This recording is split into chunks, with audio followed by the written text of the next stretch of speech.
নমস্কার সুপ্রিয় দর্শক, আপনারা দেখছেন আপনাদের প্রিয় চ্যানেল নীলকণ্ঠ টুর সঙ্গে রয়েছি বিনয়। আজকে আশা কর্মীরা ফেসবুক হ্যান্ডেলে প্রতিবাদ করেছেন, তার সাথে আরও কন্ট্রাকচুয়াল কর্মীদের দেখা যাচ্ছে। যেরকম ভোট ঘোষণার কিছুদিন আগে রাজ্যের চুক্তিভিত্তিক কর্মচারীদের জন্য যেরকম আশাকর্মী, সিভিক ভলেন্টিয়ার্স ও আরও অন্যান্য কর্মচারীরা রয়েছেন, তাদের জন্য কিন্তু সরকার একটা টাকা ঘোষণা করছিল, যেটা এপ্রিল মাস থেকে চালু হওয়ার কথা ছিল। তার সাথে আরও একটা নতুন প্রকল্প চালু করছিল, যেটার নাম হচ্ছে যুবসাথী প্রকল্প। ঠিক ভোট ঘোষণার কিছুদিন আগে এটি একটি অন্তর্বর্তী বাজেটে পাশ করা হয়। এই নিয়ে আশা কর্মীরা ফেসবুকে প্রতিবাদ জানিয়েছে যে আমাদের ন্যায্য যাতে দিয়ে দেওয়া হয়, এমনকি আমাদের কাছে অর্ডার কপিও আছে, এইভাবে ফেসবুকে পোস্ট করেছে। তারা পায় 5,250 টাকা, কিন্তু এই মে মাসে তাদের পাওয়ার কথা ছিল 6,250 টাকা। যেহেতু এপ্রিল মাসে লাগু হবে, বেতন মে মাসের 1-2 তারিখে পেয়ে থাকে।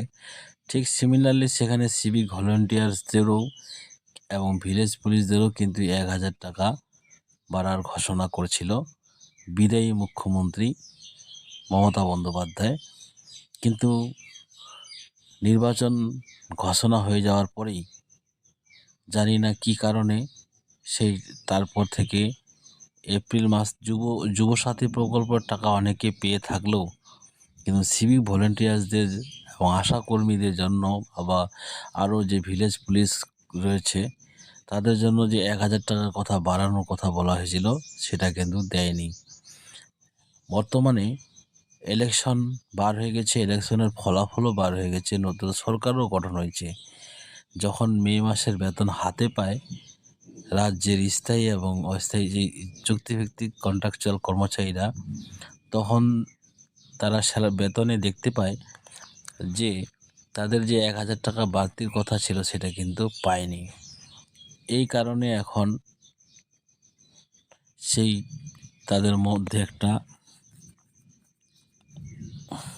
দ্বন্দ্ব শুরু হয়ে গেছে। তো কেন দেওয়া হলো না, এটা কি তাহলে ধোঁকা দেওয়া হইলো?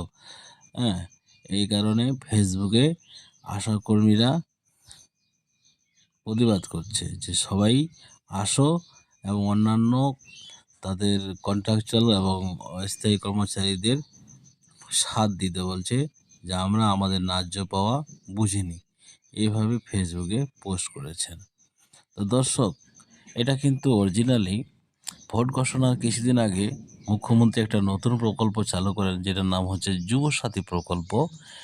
যুবসাথী প্রকল্পের টাকা দিয়ে দেওয়া হয় ফেব্রুয়ারি মাস থেকে, কিন্তু আশাকর্মী সিভিক ভলেন্টিয়ার্সদের জন্য যে 1,000 টাকা বাড়া হয়েছিল, তাদেরকে বলা হয়েছিল তাদের সেই 1,000 টাকা বাড়তি লাগু হবে এপ্রিল মাস থেকে।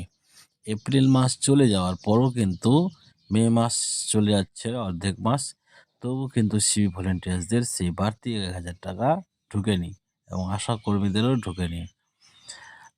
যখনই আর এই 1,000 টাকা বৃদ্ধি ছিল বিদায়ী মুখ্যমন্ত্রীর একটা কুফল। তার কারণ হচ্ছে 1,000 টাকা যখনই শুনছে তখন সিভিকরা, আশাকর্মীরা রেগে তাকে আর ভোটই দেয়নি। যত সম্ভব সবাই বলছে তাহলে আমাদের সিভিক ভলেন্টিয়ার্স এবং আশাকর্মীরা বলছিল যে যেহেতু আমাদের এতদিন হয়ে গেল, এতদিন পরে 1,000 টাকা বৃদ্ধি হয়, তাহলে আমরা একবার অন্য সরকারকে টেস্ট করে দেখি।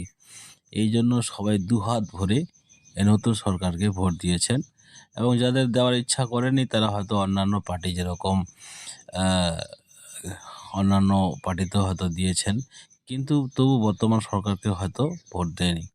তো যাই হোক, এখন ধরতে গেলে সবাই ভোট দিয়েছে এই বর্তমান নতুন সরকারকে। তো এই আশায় যে তাদের বেতন বাড়বে। অতএব পরবর্তী সোমবারে কিন্তু নতুন বাজেট ক্যাবিনেট মিটিং হবে, সেখানে কি হয় সেটাই জানা দরকার বিষয়। আপনারা জানতে চাইলে অবশ্যই সাবস্ক্রাইব করে পাশে থাকবেন।